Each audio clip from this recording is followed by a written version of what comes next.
Let's look at Zechariah. Buksan po natin sa aklat ni Zacarias. Recording in progress. Zechariah chapter 10, Zacarias po, Kapitulo 10.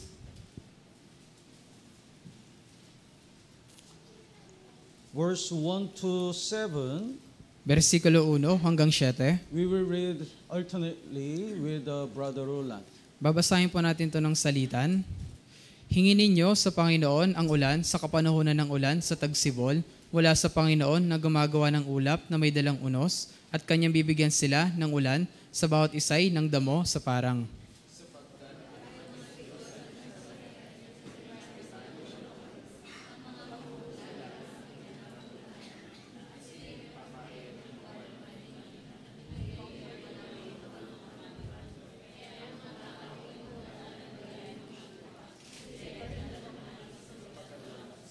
Ang aking galit ay mainit laban sa mga pastol at aking parurusahan ang mga lalaking kambing sapagkat dinalaw ng Panginoon ng mga hukbo ang kanyang kawan, ang sambahayan ni Juda, at kanyang gagawin silang parang kanyang magilas na kabayo sa pakikipaglaban.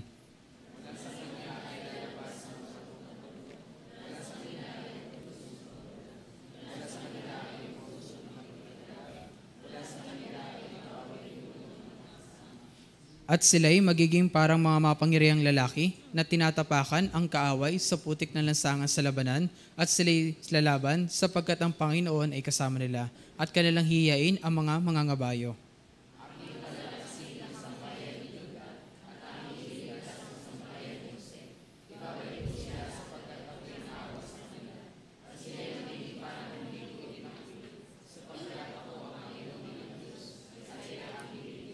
Ang Ephraim ay magiging gaya ng mga mapangyarihang lalaki. Up to verse 7. Yes, verse 7. Verse 7. Yes, Let's read it together. 3, 2, 1. Ang Ephraim ay magiging gaya ng mga mapangyarihang lalaki, at ang kanilang puso ay magagalak na gaya ng may alak. Ito ay makikita ng kanilang mga anak at magagalak. Ang kanilang puso ay magagalak sa Panginoon. So when you look at verse 1 to 7, we can see the God's work and what kind of people God used. Kaya kung titingnan po natin mula versikulo 1 hanggang 7, ito po yung digmaan, digmaan po ng Diyos, at makikita natin yung mga taong gagamitin ng Diyos. So especially today, we're gonna learn the verse 3, the house of Judah, and will make them as his royal horse in the battle. Lalo na po sa versikulo 3, ito po yung ating pag-aaralan, ang sambahayan ni Judah, at kanyang gagawin silang parang kanyang magilas na kabayo sa pakikipaglaban. When we get salvation, God called us as his royal horse. Nung tayo po ay naligtas, tayo po ay tinawag ng Diyos bilang magilas na kabayo. In the battle, it means we have a spiritual war. Sa pakikipaglaban, ibig sabihin meron po tayong spiritual na pakikipaglaban. So if we are not trained, we cannot win the battle. Kaya kung hindi po tayo masasanay, tayo po ay hindi mananalo sa labanan. So today, we're gonna learn the lesson through this passage. Kaya ngayon po ating pag-aaralan yung mga aral mula po sa versikulo na ito. The verse 1, ask the Lord for rain. Sa versikulo 1, sabi dito, hingin ninyo sa Panginoon ang ulan. In the Bible, the rain indicates the grace of God. Sa Biblia po, pag sinasabing ulan, ito po ay nagpapatungkol sa biyaya ng Diyos. Without rain, the plant cannot grow up. Kung wala pong ulan, yung mga halaman ay hindi po tutubo. If the plant doesn't grow up, all the animal cannot live.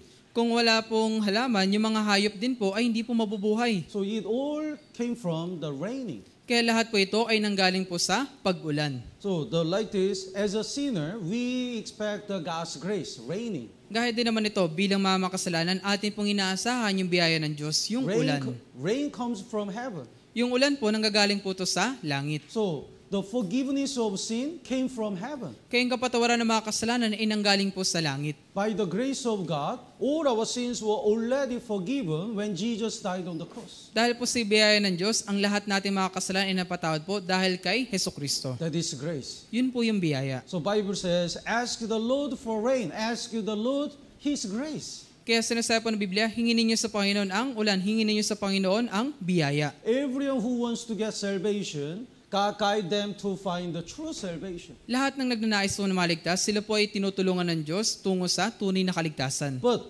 if the people who worship the idols and follow the other ways, they cannot be saved and they will be judged.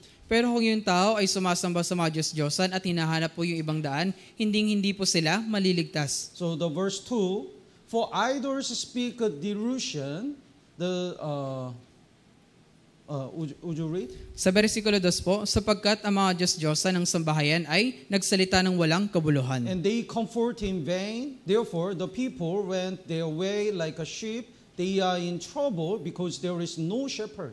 At nagbibigay ng walang kabuluhang kaaliwan, kaya't ang mga tao ay gumagala na gaya ng mga tupa. Sila ay nagdadalamhati sapagkat walang pastol. So even though people prayed and worshiped the idols, nothing happened. Kaya kahit yung mga tao ay nanalangin sa mga Diyos-Diyosan at sumasamba, wala pong nangyayari. Bible says the idols comfort in vain. Sinasabi po dito, sila po ay nagbibigay ng walang kabuluhang kaaliwan. So even though the people carried the idol and prayed and worship for idols, their comfort is vanity. Kaya kahit yung mga tao, nagbibitbit sila mga Diyos-Diyosan, sumasamba, nanalangin sa mga Diyos-Diyosan, yung kanilang kaaliwan ay walang kabuluhan. The people went their way like a sheep. They wandered because there is no guidance. Kaya't ang mga tao ay gumagala na gaya ng mga tupa. Sila po ay gumagala kasi wala pong pumapatnubay sa kanila. But saved people have a shepherd. Pero yung mga ligtas sa tao, meron po silang pastol. Saved people have the commander. Yung mga ligtas sa tao, meron po silang commander. So this commander, our Lord, called us his royal horse. Kaya ito pong commander natin ay yung Panginoong Diyos. Kaya tayo po ay kanyang mga magilas na So kabayo. verse 3, the last part, the house of Judah and will make them as his royal horse in the battle. Kaya sa huling parte ng versikulo 3, ang sambahayan ni Juda at kanyang gagawin silang parang kanyang magilas na kabayo sa pakikipaglaban. In Nehemiah chapter 3, in the Jerusalem city, there are many doors. Sa Gate. Sa Nehemiah po Kapitulo 3, nandoon po yung napakarami pong pintuan. There is the sheep gate. Meron po doon pintuan ng tupa. So by the blood of Jesus Christ, as a Lamb of God, we get salvation. Kaya sa pamagitan po ng dugo ni Jesus bilang kordero ng Diyos, tayo po ay naligtas. When we get salvation, we become the sheep of God also. Nung tayo po ay naligtas, tayo po ay naging gaya ng tupa ng Diyos. But there is the horse gate. Pero meron po doon pintuan ng kabayo. So when we grow up, when the saved people grow up, they become like a horse. Kapag yung isang ligtas sa tao ay lumago, siya po ay magiging kabayo. Not just like a ordinary horse, but like a royal horse. Hindi lang basta ordinaryong kabayo, kundi isang magilas na kabayo. What is the royal horse? Ano yung magilas na kabayo? There are so many horses. Napakarami pong kabayo. And in order to make the royal horse, they choose very good, the best horses only. Pero para magkaroon ng magilas na kabayo, sila po ay namimili ng pinakakakaunti. And they train these horses, then they become the royal horse. At kanila po itong sinasanay at ito po ay nagiging magilas na kabayo. Saved people must be like a royal horse. Kaya yung mga ligtas sa tao, kailangan po maging gaya ng magilas na kabayo. There are so many people in the world. Napakarami pong tao sa mundo. Among them, very few people get salvation. Pero mula sa kanila, ilan lang po yung naligtas. Among few saved people, very few people can be used by God. At mula sa kaunting Can be used by God like a royal horse. At mula sa kaunting maligtas sa tao, kaunti lang din po yung magagamit ng Diyos bilang isang magilas na kabayo. They must be trained. Kailangan po nilang They masanay. must be clean. Kailangan po silang maging malinis. And they must not fear anything. At hindi po sila dapat matakot sa anuman. So through this training, God made the saved people like his royal horse. Kaya mula po sa pagsasanay nito, kanila pong sinasanay sila ng Diyos bilang isang magilas na kabayo. Verse 4, basahin po natin ng sabay-sabay. 3, 2, 1. Mula sa kanila ay lalabas ang batong panulok, mula sa kanila ay ang tulos ng tolda, mula sa kanila ay ang busog ng pakikipaglaban, mula sa kanila ay ang bawat pinuno na magkakasama. From him comes the cornerstone. Kaya mula sa kanila ay lalabas ang batong panulok. Do you know cornerstone? Alam niyo ba yung batong panulok? The cornerstone is the most important foundation of the house. Yung batong panulok po, ito po yung pinakamahalagang pundasyon sa isang bahay. So, all the house has a cornerstone. Kaya lahat po ng bahay, mayroon po mga batong panulok. that part is the most important part to support all the things. Yung parte na yun yung pinakamahalagang bagay kung saan sinusuportahan nito yung lahat po ng bagay. So when we remove the cornerstone, it's very dangerous. It will be collapse. Kaya kung alisin po natin yung batong panulok, ito po talaga ay napakadelikado. Ito po ay gigiba. So in the church, there is the brothers and sisters like a cornerstone. Kaya sa church po, meron po mga brothers and sisters na para pong batong panulok. They are foundation of the each church. Sila yung mga pundasyon ng bawat iglesia. Whenever even though the church has many trouble and the problem, they never leave the church. Kahit yung church po, napakarami pong problema o suliranin, kailanman hindi po sila umaalis ng church. From the beginning to the end, they always stay in the church like a cornerstone. Mula sa simula hanggang sa katapusan, lagi po silang nanatili bilang isang batong panulok. And it's very difficult to find the cornerstone actually. At ito po talaga ay napakahirap humanap ng isang batong panulok. Like a name, it's at the corner. The cornerstone is at the corner.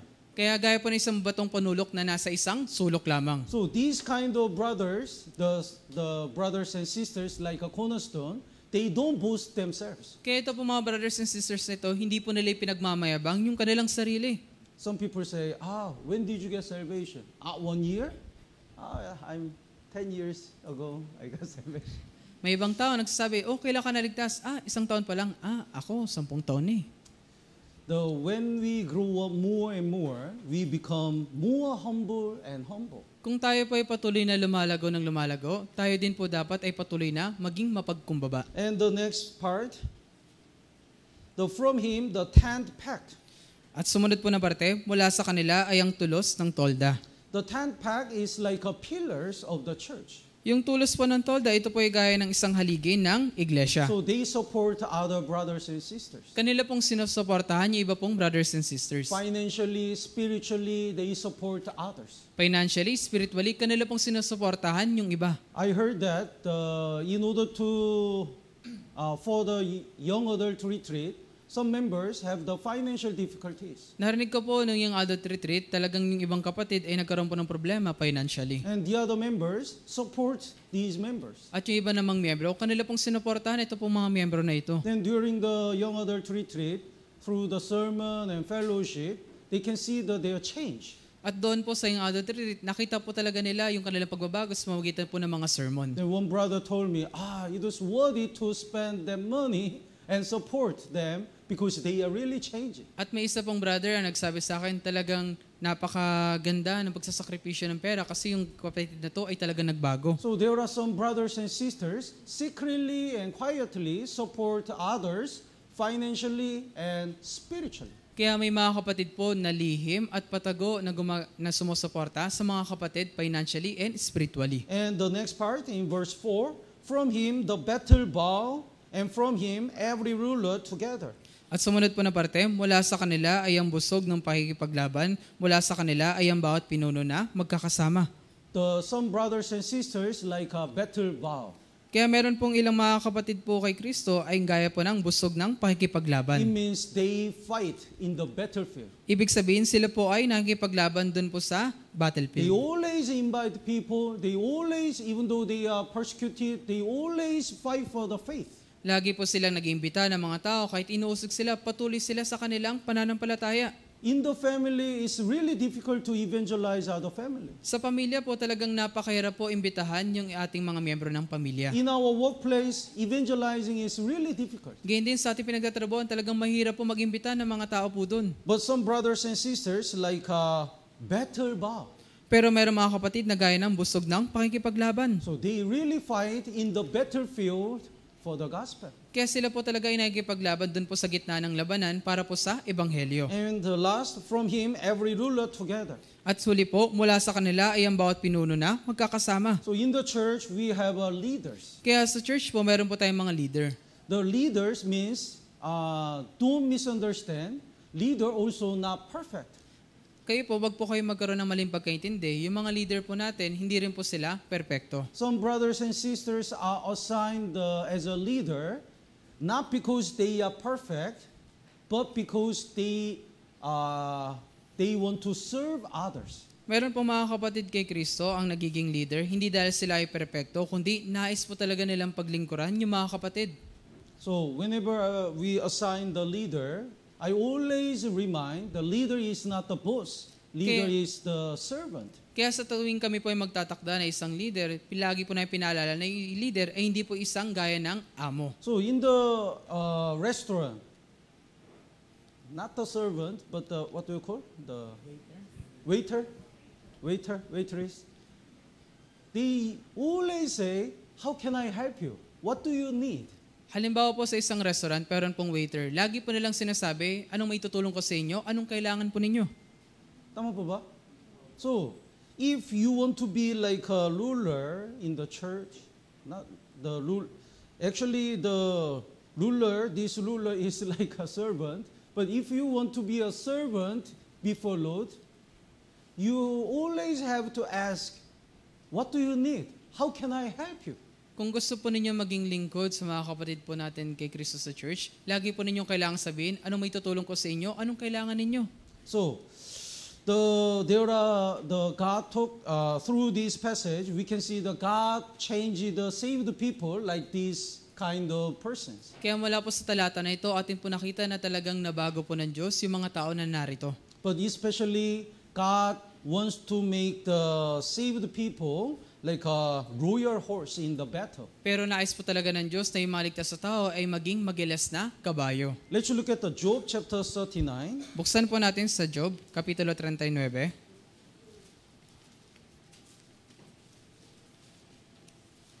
Job chapter 39, Job, Kapitulo 39. verse 19. From verse 19, here is the characteristic of horse. Mula po sa versikulo 19, nandito po yung katangian ng isang kabayo. The first, verse 19, please bookmark in the Job chapter 39. Pakisa po, lagyan po ninyo ng tanda dito po sa Job, Kapitulo 39. The verse 19, let's read it together. 3, 2, 1. Binibigyan mo ba ng kabayo ng kanyang kapangyarihan? Binibihisan mo ba ang kanyang leeg ng kalakasan? God asked to Job, have you given the horse strength? It means the horse has a strength. Tinatanong po ng Diyos si Job, binibigyan mo ba ang kabayo ng kanyang kapangyarihan? Ibig sabihin yung kabayo po, meron po siyang kapangyarihan. Have you seen how much strong the horse is? Nakita niyo na po ba kung gaano kalakas yung isang kabayo? I saw the one clip, one horse, and there are 20 men or something, and they pull the rope to each other. Nakita ko po yung isang clip kung saan nandun po yung isang kabayo, laban po sa 20 katao, hinihila po nila yung kabayo. And all the men pull the rope with all their strength. At talagang sa pamagitan pa ng lubid, talagang hinihila po nila na buong lakas yung kabayo. Then horse stop and wait, and run. Then all men fell down. Pero yung kabayo, naghihintay lang siya, tumigil lang siya, at hanggang sa may pagkakataon, siya po ay tumakbo at nahila niya yung lahat ng mga lalaki. Horse is really strong. Kaya yung kabayo po talagang napakalakas. Horse can carry the 6,000 kilogram. Yung kabayo po, kaya niya pong bumuhat ng 6,000 na kilogram. So 6 ton, it means he can carry even the car. Ibig sabihin po nito, kaya niyang bumuhat ng 6 na tonelada. Ibig sabihin, kaya niya rin pong buhatin yung isang baka. I don't want to ask your weight. But what if the 50 kilogram? Paano lang kaya yung 50 kilogram? Then more than 100, right? Kaya ibig sabihin, 120 people, you can carry. Kaya ibig sabihin, higit po sa 100 na mga tao, yung kaya niya pong buhatin. It's so strong. Napakalakas. Then why it's really strong? Kung ganun, bakit po siya ganun kalakas? Because the horse is very well. Kasi yung kabayo na to talagang napakainam. So the walking horse eat 40,000 calories Sa katunayan po, every day. yung isang nagtatrabaho na kabayo, siya po ay kumakain ng 40,000 na calorie araw-araw. You know how much 40? Alam niyo po kung gaano yung karami? 40,000 calories? Kilocalories? Oh, kilocalories. Then this much, when I check, the carrot is the 36 K calorie. So the 100 gram carrot is the 36 kilocalorie. Oh. Kaya nung aking pong sinuri yung isang carrots, ito po ay merong timbang na 100 gramo at katumbas po nito yung 36 kilocalorie. So if the horse eat the carrot only, in order to fill the 40,000 kilocalorie, he has to eat the 117 kilogram carrot. Kaya para mapuno po itong 40,000 kilocalorie ng isang kabayo, kailangan niyang kumain ng 117,000 na gramo ng carrot. Because it is very well, it's strong. Kasi ito po ay talagang napakainam at napakalakas. The Christian, how can we get the strength? Tayo po mga Kristyano, paano tayo magkakaroon ng kalakasan? If we don't eat the spiritual food that is Word of God, we cannot get the strength. Kung hindi po natin kakainin yung spiritual na pagkain, yung salita po ng Diyos, wala po tayong anumang kalakasan. So in the wilderness, when the Israel people stayed in the wilderness after Exodus, they always ate the manna. Kaya sa ilang po, habang nanatili po doon yung mga Israelita, lagi po silang kumakain ng mana. Every morning, God gave them the manna. Tuwing umaga, binibigay po ng Diyos yung mana sa kanila. But after morning, it disappeared. Pero pagkatapos po ng umaga, ito po ay nawawala. So if the Israelites are lazy, they cannot get any food. Kaya kung yung isang Israelita ay tamad, hindi po siya makakain ng anumang pagkain. So it means we should be diligent to read the Bible and to listen the sermon. Kaya ibig sabihin, kailangan po natin maging masipag sa pag-aaral ng Biblia, pagbabasa ng Biblia, at pakikinig ng mga sermon. And Israelites gathered the manna every day because after one day, even though they saved the manna, is spoiled. At yung mga Israelita po, kahit nagtitipon po sila araw-araw ng mga mana, ito po ay napapanis. So like this, we have to read the Bible and study the Bible every day. Kaya gano'n na lamang, kailangan po nating pag-aralan at pagbulay-bulayan yung salita ng Diyos araw-araw. Some brothers and sisters read the Bible so many chapters in one single day, and next day, they don't read anymore. Ibang brothers and sisters, marami po silang binabasa ng mga kapitulo sa loob ng isang araw, pero sa sumunod na araw, wala na silang binabasa. It's like you eat a lot of rice, and from next day, you don't eat at all. Ito ay gaya ng kumain ka ng maraming kanin sa isang araw, pero sa sumunod na araw, hindi ka nakakain. So, rather than this, we regularly read the Bible and study the Bible. Kaya sa halip na yun po ang gawin natin, araw-araw po natin pag-aralan yung Biblia. And Israelites should cook the manna in order to eat. At gayon din yung mga Israelita, kailangan nilang lutuin yung mana para ito ay kanilang makain. They couldn't eat the rare manna. Hindi po nila kayang kainin yung hilaw na mana. Manna was not sushi. Kaya yung It was not sashimi.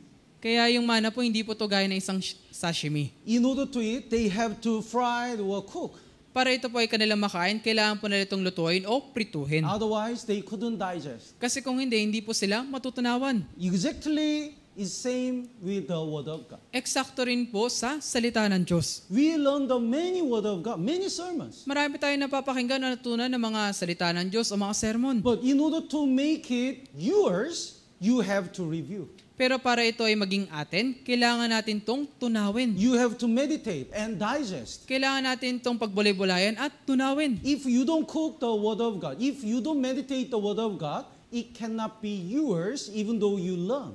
Kasi kung hindi mo po pagbubulay-bulayan o lulutuin yung salita ng po ng Diyos, hindi ito magiging sayo sa halip kung ito ay mapagbubulay-bulayan mo. Amazing thing is, in the wilderness, when the Israel march in the wilderness, there are some people cannot follow this center. Ito yung nakakamangang bagay sa ilang. Yung mga Israelita, habang sila nagpapatuloy sa kanila pong lakbayin, yung ibang mga taong sumusunod, hindi po nila masundan. They left behind.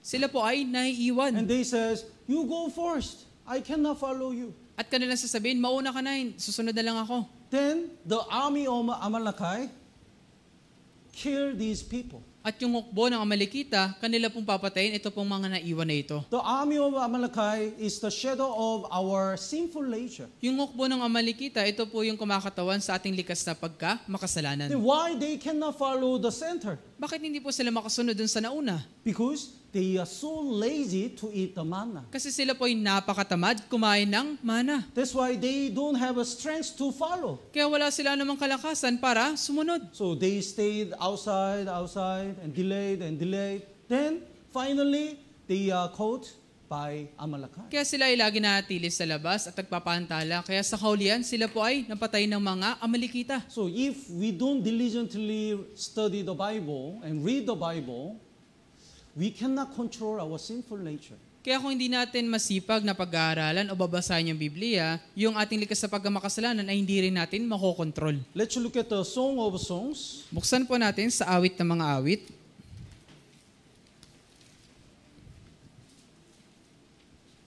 Song of Songs, chapter 7, verse 8.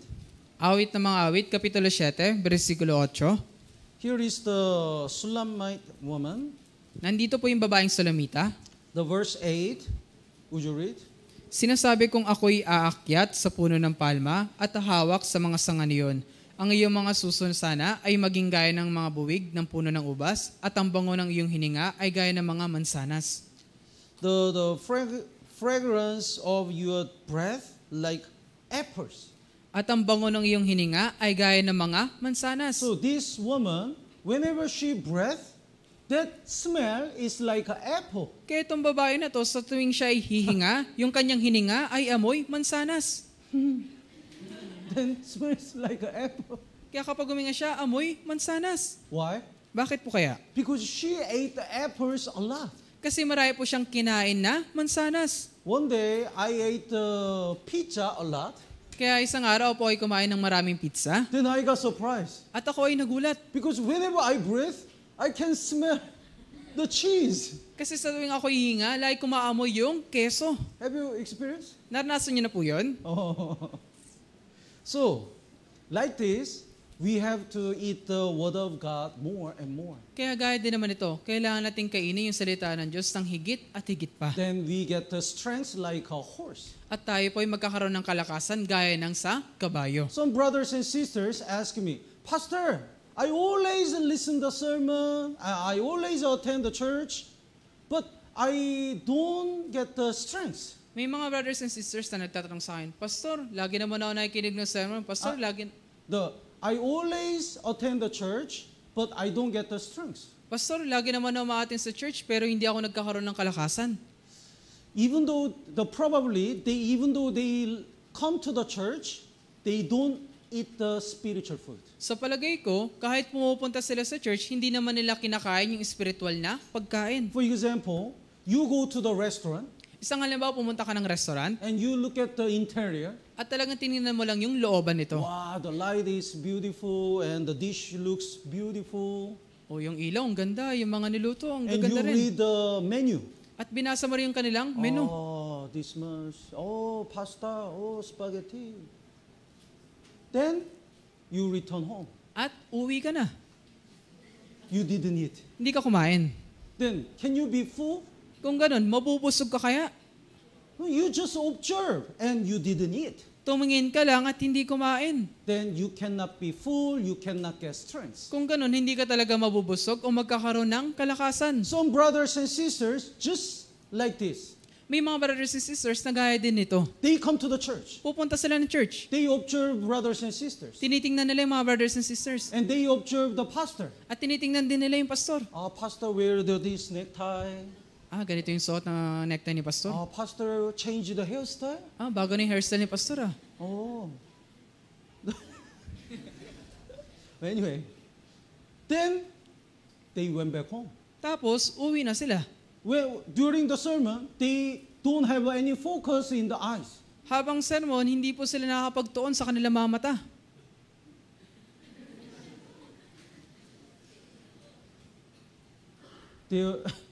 Their spirit must come back. Yung kanilang spirito ay kailangan bumalik.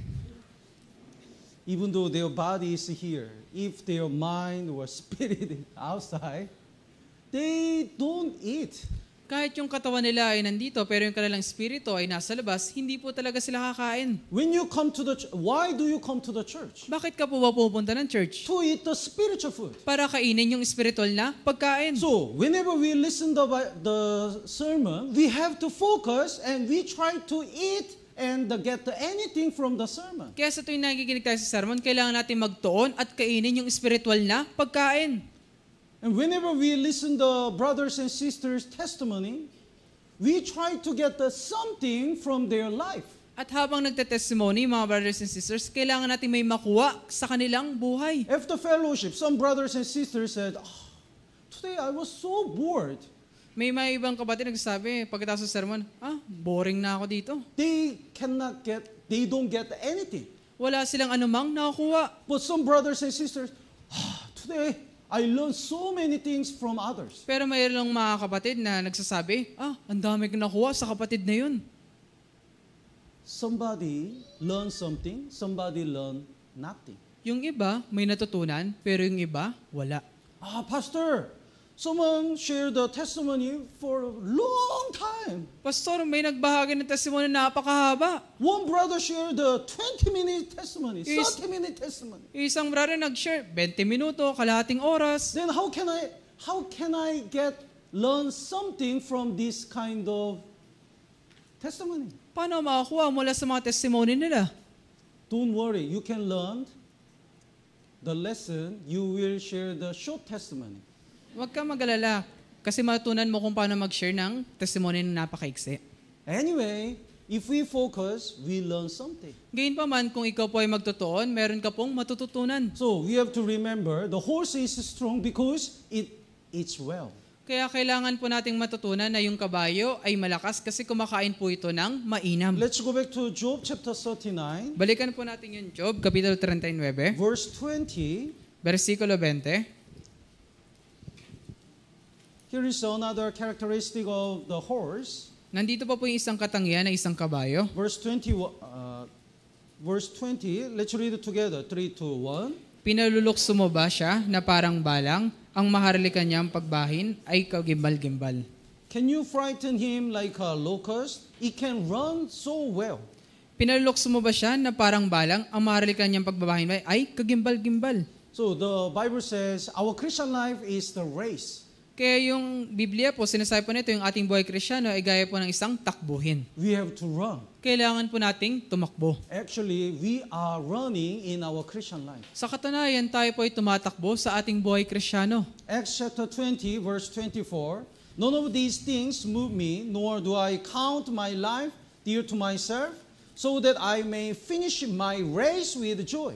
Sa Gawa po, Kapitulo 20, versikulo 24, ngunit hindi ko itinuturing ang aking buhay na mahalaga sa aking sarili upang maganap ko lamang ang aking katungkulan at ang ministeryo tinanggap ko sa Panginoong Hesus na nagpatotoo sa magandang balita ng biyaya ng Diyos. So, the Apostle Paul says, preaching the gospel is like a race. Kaya sinasabi ng Apostol Pablo, yung pangangaral na Ebanghelyo ay gaya po ng isang takbuhin. And 2 Timothy chapter 4, he says, I finish my race. At sa ikalawang Timoteo, Kapitulo 4, sinabi po niya, akin natapos ang aking takbuhin. So when he died, he finished his race. Kaya nung siya ay namatay na, kanyang natapos yung kanyang takbuhin. So we are running on our race. Kaya tayo po ay tumatakbo sa ating takbuhin. You know the relay race? Alam niyo po ba yung relay race?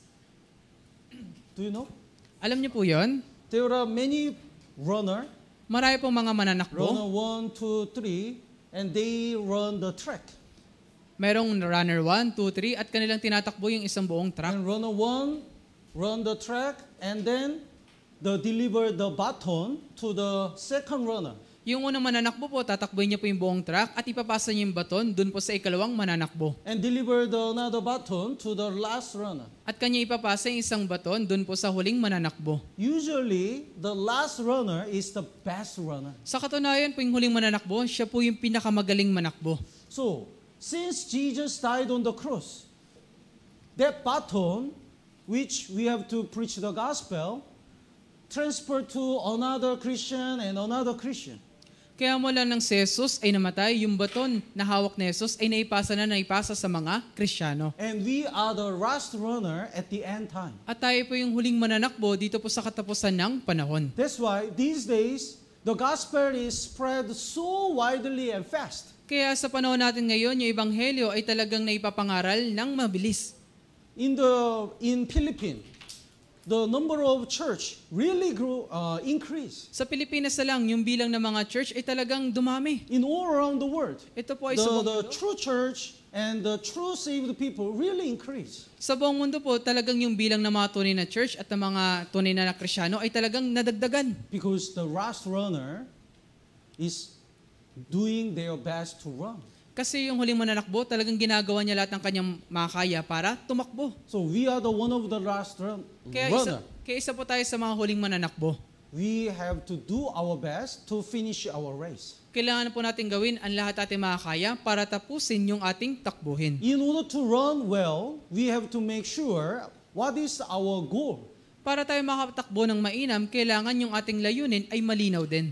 Let's look at the 1 Corinthians chapter 9. Tingnan po natin sa unang Korinto, Kapitulo 9. 1 Corinthians chapter 9, verse 26. Unang Korinto, Kapitulo 9, versikulo 26.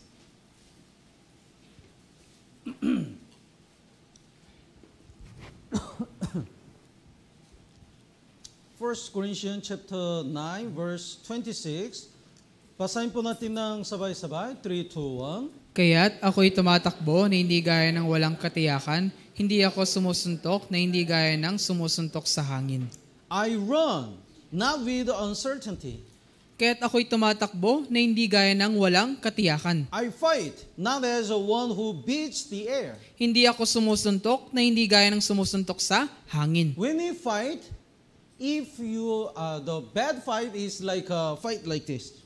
Kaya yung pakikipaglaban ay gaya po nito. They don't see the target. Hindi nila nakikita yung kanilang inaasinta. That's why they hit in the air. Kaya sila ay sumusuntok lang sa hangin. But good fighter aim the target and exactly hit the target. Pero yung magaling makipaglaban, kanyang inaasinta ng malinaw yung kanyang kaaway at kanya itong nasasapul. Good runner knows where to go. Ganyan din, yung magaling na mananakbo, alam niya kung saan siya pupunta. So why do you live since you get salvation? Kaya bakit ka po namumuhay mula nang ikaw ay naligtas? What's the purpose of our life? Anong layunin ng ating buhay? The purpose of our life is to save more lost souls. Yung layunin ng ating buhay ay makapagligtas pa ng maraming ligaw na kaluluwa. When we get salvation, we are guaranteed to go to heaven. Kapag tayo naligtas, tayo po ay garantiyan na makakapunta ng langit. Because all our sins were already forgiven. Kasi yung lahat natin mga kasalanan ay napatawad na. And what do you think? This world and the heaven, which one is better? Sa palagay ninyo, anong mas maganda? Itong mundo natin o yung langit? Langit. Langit is mas maganda. Tama po ba? So, it's much better to die as soon as possible. Kaya mas maganda ng mamatay ng maaga. Yes. As soon as possible, if I die, I'll be so happy. Kung ako po mamamatay ng mas maaga, talaga ako po magiging napakasaya. Because I'll go to heaven immediately. Kasi ako po agad na makakapunta ng langit. But the reason why God allow us to live in this world for a while is because there are so many people who are going to hell.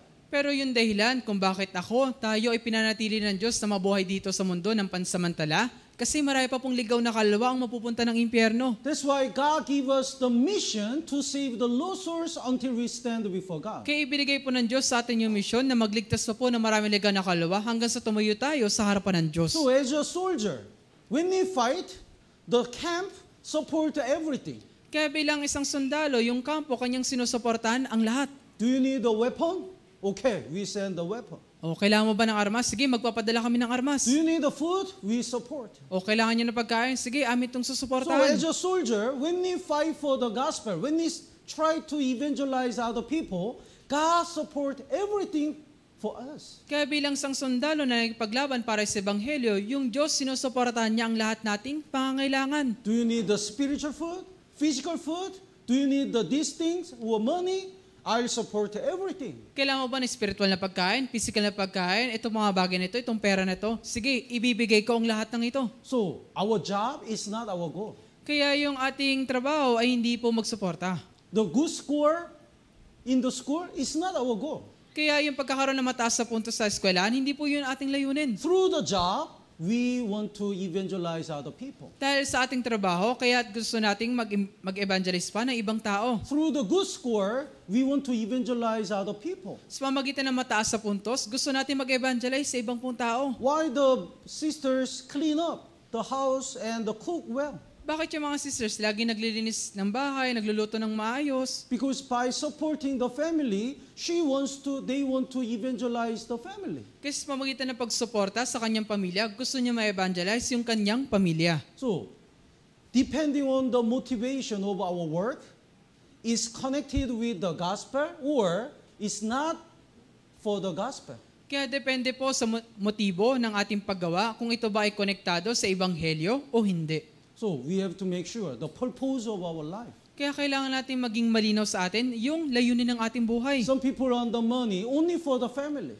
May ibang tao ang kumikita lang ng pera ang para sa kanilang pamilya. Then that's not for the gospel. Kung ganon, hindi po yun para sa ebanghelyo. Some people earn the money for the gospel. May ibang tao ang kumikita para sa ebanghelyo. Then it will be the great reward. Yun po ay merong malaking gantimpala. So, in order to finish our race well, we have to make sure what is the purpose of our life. Kaya para matapos natin ng mainam yung ating takbuhin, kailangan malinaw sa atin yung ating tinatakbo.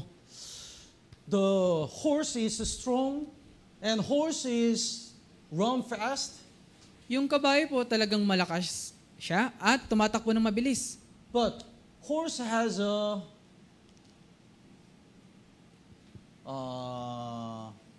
weakness. Pero yung kabayo po, meron din siyang kahinaan. What's this? Ano po yan? Horse. Oh, very fat. Horse. The Bible says this part is the hamstring. Kaya sa Biblia, Hamstring. sinasabi po sa Biblia, yan po yung kanyang hita. If we cut this part, even though it's strong, he cannot run anymore. Kung atin po itong puputulin, ito pong kabayo na to ay talagang magiging mahina. So that is the weakness part of the horse. Kaya yun po yung pinakakahinaan ng isang kabayo. That's why in Joshua, God, in order to judge the enemies of Israel, God commanded the Israelites to cut the hamstring of the horse of enemy. Kaya sa Josue po, para po kalabanin yung kalaban nila Josue, ang inutos po sa kanila ng Diyos, kailangan nalang pilayan yung kabayo ng mga kaaway. So, born again Christian, when we are trained, we can be strong and we can run our race fast. Kaya tayo mga born again Christian, kaya din natin maging malakas at tumakbo ng mabilis. We can save many lost souls. Makakapagligtas tayo ng maraming ligaw na kaluluwa. We can strongly live for God. Tayo ay makakapamuhay na may kalakasan para sa Diyos. But Satan tried to stop our race. Pero si Satanas, pipigilan niya yung ating takbuhin. So Satan tried to cut our hamstring, Kaya sa Satanas, gagawin niya, tayo ay kanyang pipilayan not to run anymore. para tayo ay hindi na makatakbo. Let's look at the Hebrew chapter 12. Buksan po natin sa Hebreo, Kapitulo 12. Hebrew chapter 12,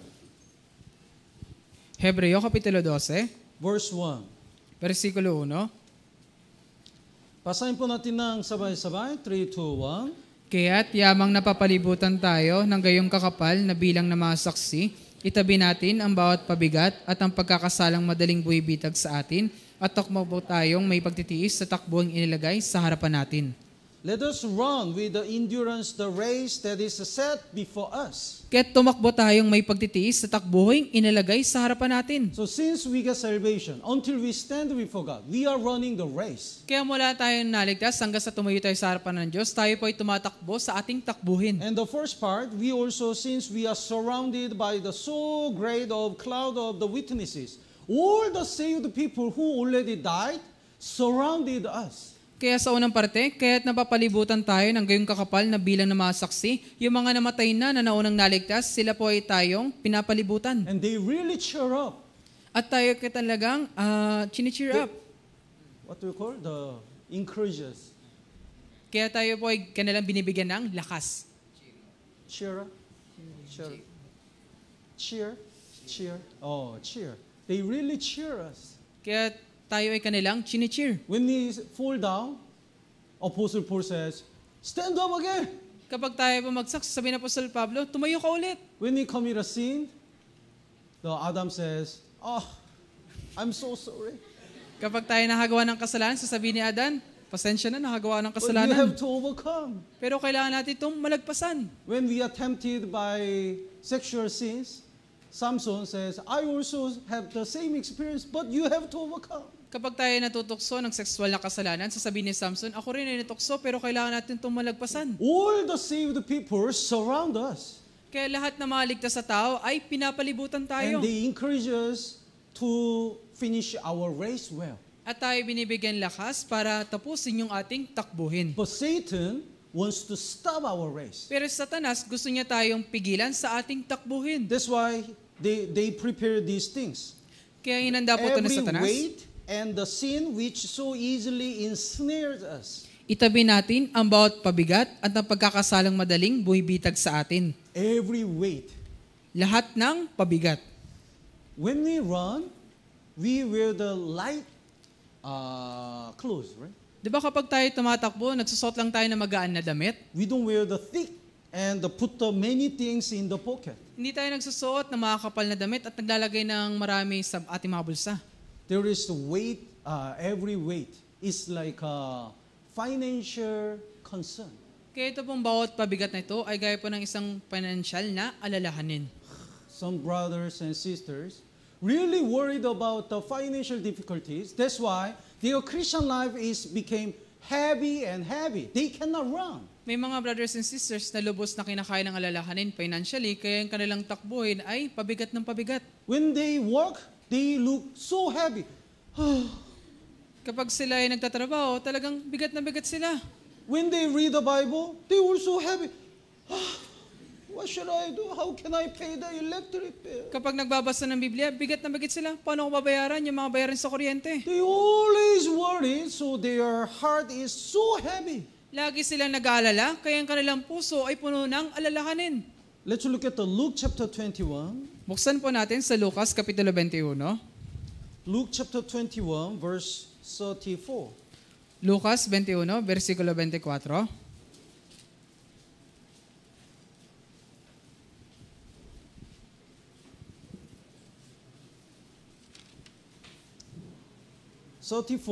Basahin po natin ng sabay-sabay. 3, 2, 1. Subalit, mag-ingat kayo sa inyong sarili, baka magumon ang inyong mga puso sa katakawan at kalangsingan at sa mga alalahanin ukol sa buhay na ito at biglang dumating ang araw na iyon na parang bitag. Take heed to yourself. You should be careful. Kaya mag-ingat kayo, mag-ingat po kayo. Because lest your heart be weighed down with the carousing, drunkennesses, and cares of this life. Cares of this life. Baka magumon ang inyong mga puso sa katakawan at kalasingan at sa mga alalahanin ukol sa buhay na ito. Alalahanin sa buhay na ito. We have to work hard, but after we work hard, we have to cast all the concern in the hands of God. Kailangan natin patuloy na magtrabaho, pero yung lahat nating alalahanin ay kailangan nating ibigay sa Diyos. Lord, if you allow me to live longer in this world, I'll do my best to preach the gospel. Panginoon, kung ipapahintulot na mabuhay pa ng mahaba sa mundong ito, aking ipapangaral yung Ebanghelyo. If you bring me to the heaven, I'll boldly go to heaven today. Kung ako ay pupunta na ng langit, ako ay may katapangan na napupunta ng langit. If we focus on the cares of the life too much, our Christian life is getting heavier and heavier. Kung tayo ay lagi na lang magtutuon sa mga alalahanin sa buhay na ito, yung ating buhay Kristiyano ay bibigat ng bibigat. Our senior pastor used to say, if you don't have the side dish, we can eat the only rice. Kung sinasabi po na ating mga senior pastor, kung wala kayong side dish, pwede natin kainin yung kanin na lang. If we don't have the rice, we can drink the water. Kung wala tayong kanin na kakainin, uminom na lang tayo ng tubig. If we don't have a water, that's the day to go to heaven. Kung wala na tayong tubig na inumin, yun na yung araw na tayo pupunta ng langit. Then what's the problem? Kung ganun, anong problema? We can go to heaven. Tayo ay pupunta na ng langit. Until God allow us to live in this world, we just do our best and run our race to save our lost souls. Kaya hanggang sa ipahintulot ng Diyos yung ating buhay, kailangan natin magpatuloy sa ating takbuhin hanggang sa tumayo tayo sa harapan ng Diyos. Whenever God calls us, we are ready to go to heaven. Sa tuwing tayo tatawagin ng Diyos, tayo handa na rin na pumunta ng langit. Tama po ba? And also, Bible says, God helped to save the people. At ganyan din sinasabi ng Biblia na tinutulungan ng Diyos yung mga ligtas sa tao. God is the creator. Yung Diyos po yung lumikha, That's why God feed all the creatures. kaya kanyang pinapakain lahat ng mga nilalang. Do you know the photosynthesis? Alam niyo po ba yung photosynthesis? Photosynthesis, it means the plants. What's the food of plants? Kaya yung photosynthesis po ay gaya nito. Anong pagkain ng mga halaman? Sunshine and water. Yung sinag po ng araw at yung tubig. So, when the plants receive the sunshine, it can make the glucose from sunlight. Kaya kapag yung dahon nakakatanggap siya ng sinag ng araw, ito po ay nagiging glucose. So, glucose is like a rice. Kaya ito pong glucose ito ay gaya po ng bigas. So, think about it. Plants receive the sunlight and then it can make a rice. Kaya tingnan po ninyo ito, yung dahon, bibilad lang siya sa araw at magkakaroon na siya ng bigas. What if we have that ability? Paano kung mayroon tayong ganung abilidad? We don't need to cook in the kitchen. Hindi na tayo magluluto pa sa kusina. All of us go to outside and receive the sunlight. Lahat na lang tayo magbibilad sa araw. Then rice. Okay. At magkakaroon tayo ng bigas. For the dinner, I want to make one more. O, para sa hapunan, kailangan ko pang gumawa pa. Then, no problem. Kung, God gave this ability, this power to the plant. kaya yung Diyos po, ibinigay niya itong abilidad na to sa mga halaman. We are much more precious than the plant. Tayo po ay mas sigit na, mahalaga kaysa sa mga halaman na ito. Then do you think God will not care us? Kung ganun, sa palagay ninyo, wala bang pakialam sa atin yung Diyos? God will not help us, even save the people? Hindi ba tayo tutulungan ng Diyos maging yung maligtas sa tao? That's why Bible says, don't worry. Kaya nga sinasabi ng Biblia, huwag kang mag-alala. God feed all the creatures, then why not save the people, His children? Pinapakain ng Diyos ang lahat ng nilalang. Bakit hindi niya papakainin yung maligtas o tayong kanyang mga anak? Let's look at the Job chapter 38. Buksan po natin sa Job, Kapitulo 38. Job chapter 38, Job, Kapitulo 38, 39. versikulo 39.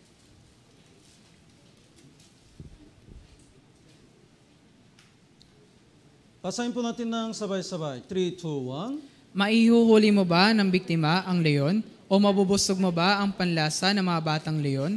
God asked you to the Job, can you hunt the prey for the lion? Kaya tinanong po ng Diyos si Job, maihuhuli mo ba ng biktima ang leon?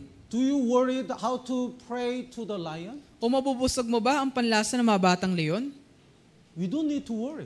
Hindi natin to kailangang alalahanin. Because even though we don't give the prey, they hunt and they live well.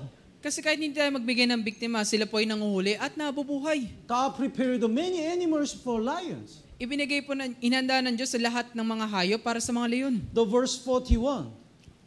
Versikulo 41. Who provides food for the raven when its young ones cry to God? Sinong nagbibigay sa uwak ng kanyang pagkain kapag ang kanyang mga inakay sa Diyos ay dumaraing? And wondered about the lack of food? At nagsisigala dahil sa walang pagkain? So God fed the lions and the raven. Kaya pinapakain po ng Diyos yung mga leon, yung mga uwak. Then why not God fed His children? Kung ganun, bakit hindi papakainin ng Diyos yung kanyang mga anak? That's why the Bible says, don't worry. If we worry too much about the care of life, our Christian life cannot run. Kaya sinasabi ng Biblia na huwag mag-alala. Kung tayo po ay kakainin ng mga alalahanin sa buhay, yung ating buhay Krisyano ay bibigat. When the Elijah was in the drought, he didn't have any food and water.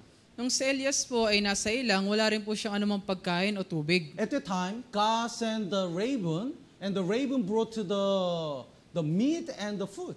Nung panahon na yon, yung Diyos nagpadala siya ng uwak na mayroong dalang pagkain at karne. So even though it was not enough, the Elijah could survive by the ravens. Kaya kahit hindi ito sapat, si Elias ay gawang nakapamuhay dahil sa uwak na ito. So what about us? Paano naman tayo? Even though we don't have enough money and food, anyway, we are living. Kahit wala tayong sapat na pera at pagkain, di ba nabubuhay pa rin tayo? I don't have a food anymore.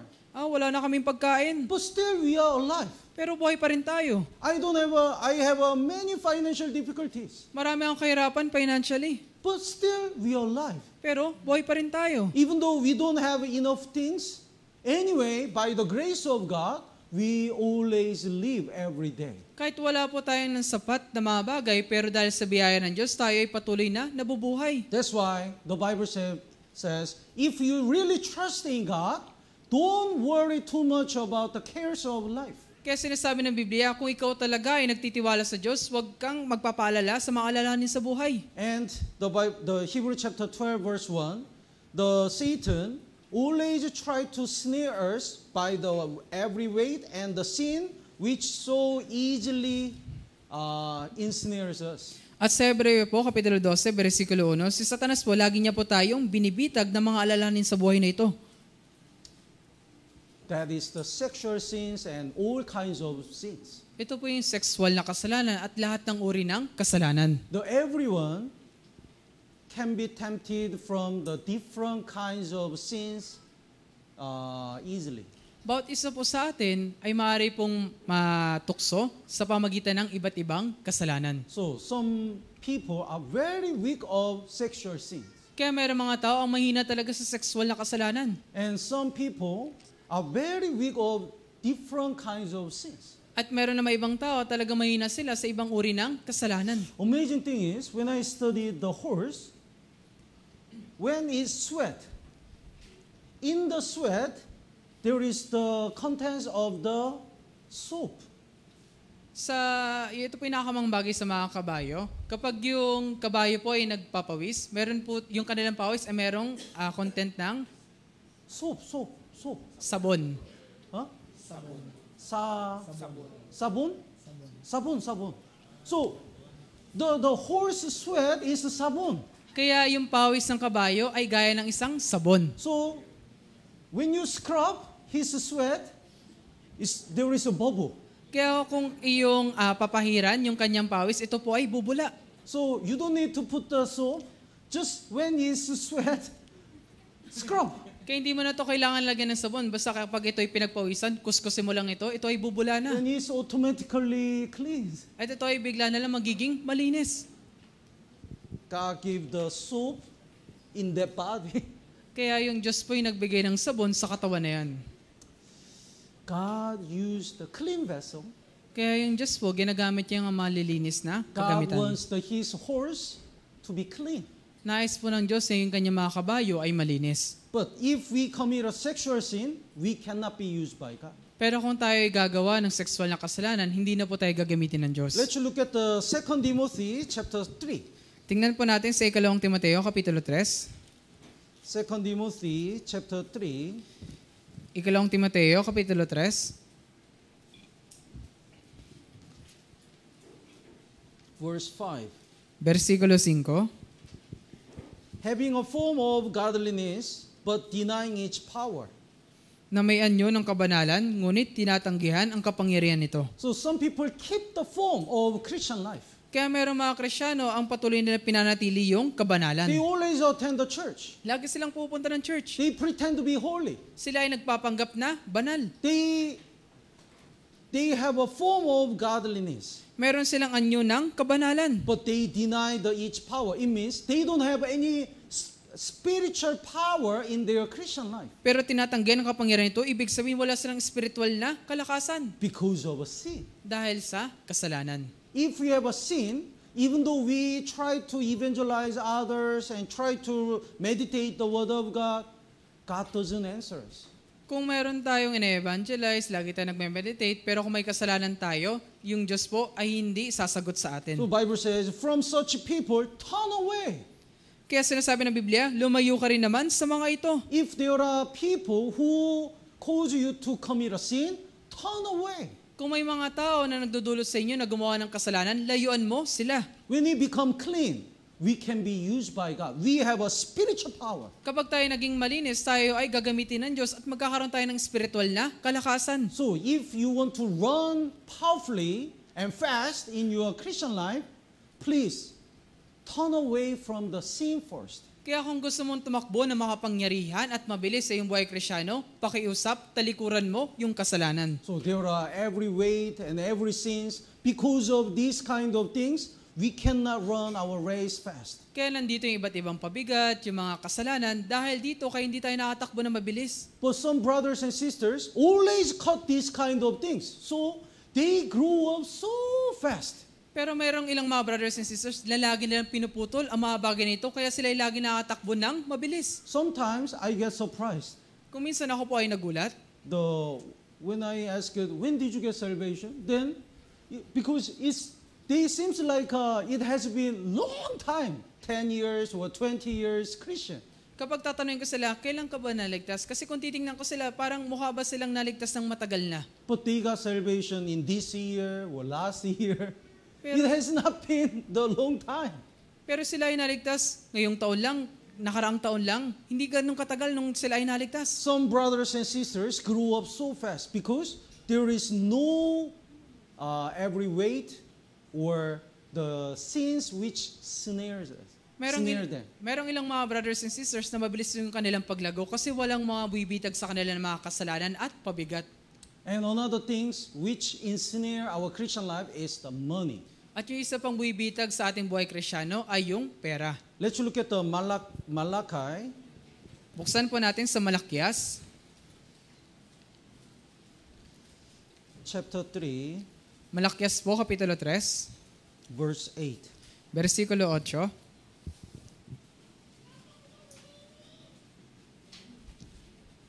Malachi chapter 3, verse 8. Pasahin po natin ng sabay-sabay. 3, 2, 1. Nananakawan ba ng tao ang Diyos? Gayon may ninanakawan ninyo ako. Ngunit inyong sinasabi, paano ka namin ninanakawan? Sa mga ikasampung bahagi at sa mga handog. Will a man rob God? Nananakawan ba ng tao ang Diyos?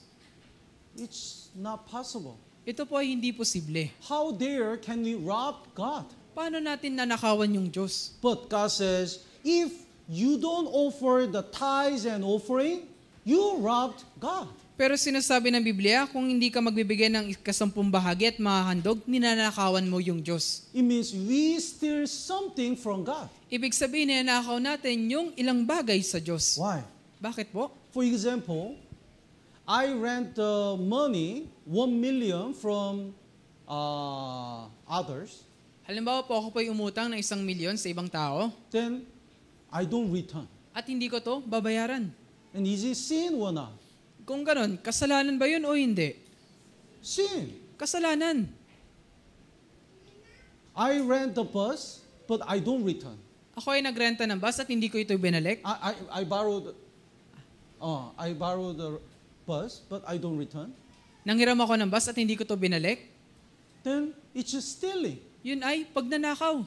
Then we have to know everything we have is given by God. Kailangan natin malaman na ang lahat ng bagay na meron tayo ay galing sa Diyos. So as a sign that everything is coming from God, we are supposed to offer the tithe, 10% of our income to the Lord. Kaya yung tanda na ang lahat ng bagay ay galing sa Diyos, kailangan natin magbigay ng ikasampung bahagi ng ating pag-aari. And we are supposed to offer our offering to the Lord. At gayon din, kailangan nating ibigay yung ating handog sa Panginoon. But because that is God's. Actually, everything is God's. Kasi yun po ay sa Diyos. Sa katunayan, lahat po ay sa Diyos. But if we don't return, God says, you robbed me.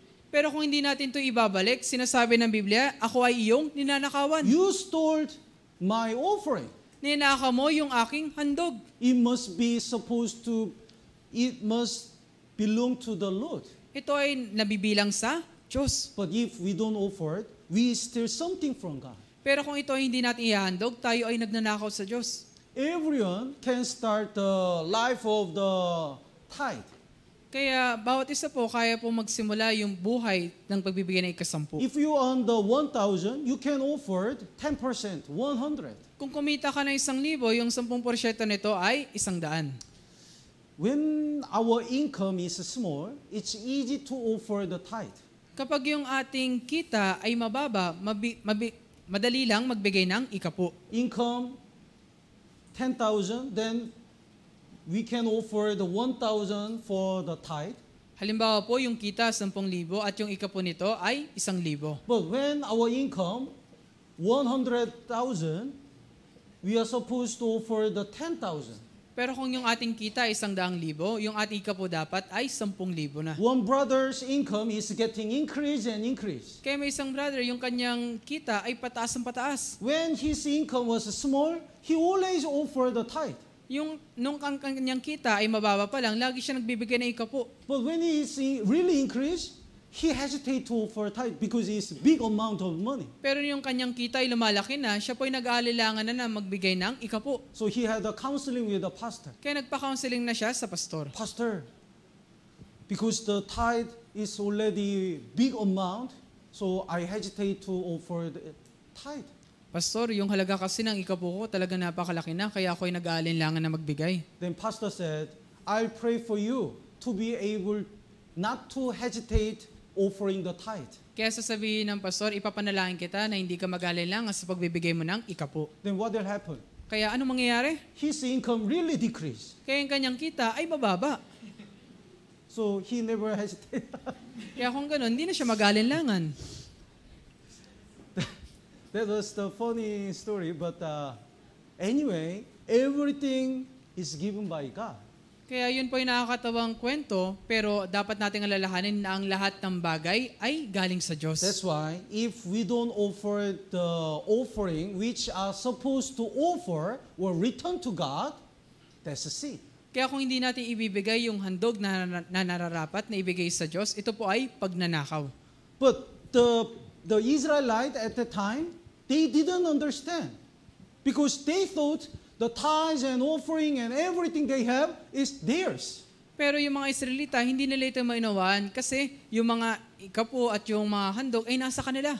So, we spend our money, what's the problem? Kaya ginagastos namin yung sarili namin pera, anong problema doon? This is ours. Amin to, di ba? But God says, you stole my things. Pero sinasabi ng Diyos, sinakawan mo ako. So, the verse 9, that's why Israelites were cursed. Kaya sa versikulo 9, doon po ay isinumpa yung mga Israelita. Basahin po natin ng sabay-sabay, 3, 2, 1. Kaya isinumpa ng isang sumpa, sapagkat ninakawan ninyo ako ng inyong buong bansa. So if we love the money, our Christian life cannot be light or it's become heavy and heavy. Kaya kung yung pera ay ating iniibig, yung ating buhay Kristyano ay hindi magiging magaan, kundi pabigat ng pabigat. Israel people were cursed because they don't offer the tithe and offering.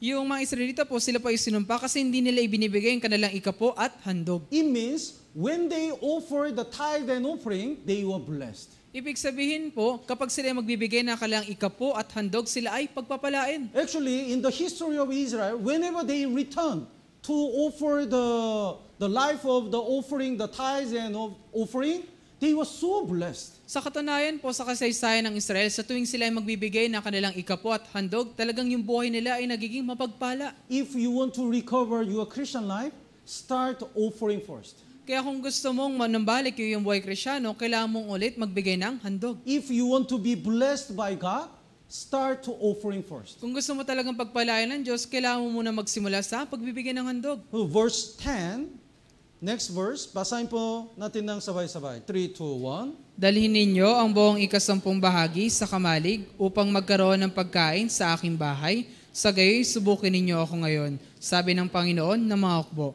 Tingnan ninyo kung hindi ko bubuksan para sa inyo ang mga bintana ng langit at ibubuhos ko sa inyo ang isang pagpapala na walang sapat na kalalagyan. Yes. So, there are no other verse. Test God. Try God in this. Kaya wala pong anumang bersikulo na nagsasabi na subukin ninyo ako ngayon. Only this verse says, try God. Test God. Whether God will bless you or not when you offer the tithe and offering. Tanging itong bersikulo na ito ang nagsasabi na subukin ninyo ako ngayon kung kayo ay magbibigay ng ikampu at handog at kung kayo ay aking pagpapalain o susumpain. As Bible says, I also tested God. Kaya kung paanong sinabi ng Biblia, akin din pong sinubok yung Diyos. It is true. Ito po talaga ay totoo. I never seen the brothers and sisters who are not blessed when they offer the tithe and offering. Kailanman, hindi ko po nakita yung mga brothers and sisters na nagbibigay ng handog. And also in my life, when I start offering the tithe and the more offering, I was blessed more. Kaya sa buhay ko din po, nung ako ay nagsimula na magbibigay ng ikapo at higit na nagbibigay ng handog, talagang ako po ay pinagpapala ng Diyos. Not only physically but also spiritually, all the people are blessed. Hindi lang physically, kundi spiritually din, lahat ng mga tao ay pinagpapala. Do you not want to test God by offering the tithe and offering? Ayaw mo po bang subukin yung Diyos pamagitan ng pagbibigay ng ikapo at handog? You don't want? Ayaw mo po? Or you want to test? O gusto mong subukin? Then try. Then, subukan mo po. Then you will see how much God will bless you. At makikita mo po kung paano ka pagpapalain ng Diyos. The almost time's up. Let's look at the last verse, Psalm number 32. Buksan po natin sa Awit Kapitulo 32. Psalm number 32, verse 9. Awit 32, versikulo 9. Verse 9. Basahin po natin ng sabay-sabay. 3, 2, 1. Huwag kayong maging gaya ng kabayo o ng mola na walang unawa, na ang gayak ay may busal at pamingkaw upang sila'y pigilin, na kung wala ito, sila'y hindi lalapit sa iyo. Here is the horse having no understanding. Kaya nandito po yung kabayo na walang unawa. They don't know the will of the master. Hindi nila alam yung kalooban ng kanilang amo. They don't obey. Hindi sila sumusunod. Then, the master used the bit and the bridle. Kaya yung amo naglagay ng busal at pamingkaw. Do you know the bit? Bit is the like this part. Alam niyo po ba yung busal? Oh, then this whole part is the bridle. Kaya ito po yung buong pamingkaw. So, if we don't obey God, God make the bit and bridle.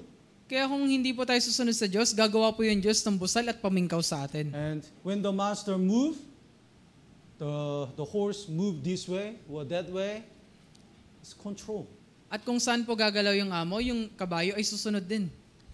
We must not go to the way we must not go. Hindi dapat tayo pumunta sa daan na dapat hindi natin puntahan. There is the way of Christian. Mayroon pong daan ng isang Kristiyano. If we don't walk in that way, God will put the bit and bridle in our mouth. Kung hindi po tayo lalakad sa daanan na yon, yung Diyos maglalagay siya ng busal at pamingkaw sa ating bibig. You don't go that way. Kaya huwag kang pupunta doon. You have to go this way. Kailangan mo pumunta sa daanan na ito. God wants to guide His horse. Gusto niyang gabayan yung kanyang kabayo. So, today, we learn about the horse, how to live the Christian life as a royal horse. Kaya atin pong natutunan ngayon kung paano tayo dapat mabuhay bilang isang marilag na kabayo. The royal horse, the horse is strong. Kaya yung marilag na kabayo ay makapangyarihan. Horse run fast Yung kabayo tumatakbo na mabilis because it eat well. kasi ito ay kumakain ng mainam. But there is the weakness not to run anymore. Pero meron tong kahinaan para hindi ito makatakbo. So in our Christian life, we have to study the Bible and read the Bible diligently. Kaya sa ating buhay Kristiyano, kailangan natin basahin at pag-aralan yung Biblia ng may kasipagan. And we should be careful of all the concern and all the sins. At kailangan natin mag-ingat mula sa lahat ng alalahanin at mga kasalanan. And also, when we are willing to obey, if we are willing to obey, God will not put the bit and the bridle anymore. At kung tayo ay handa sumunod sa Diyos, yung Diyos hindi niya po tayo lalagyan ng busal at pamingkaw. God doesn't need to discipline us. Hindi na kailangan ng Diyos na tayo pa ay disiplinahin. So there are many parts. The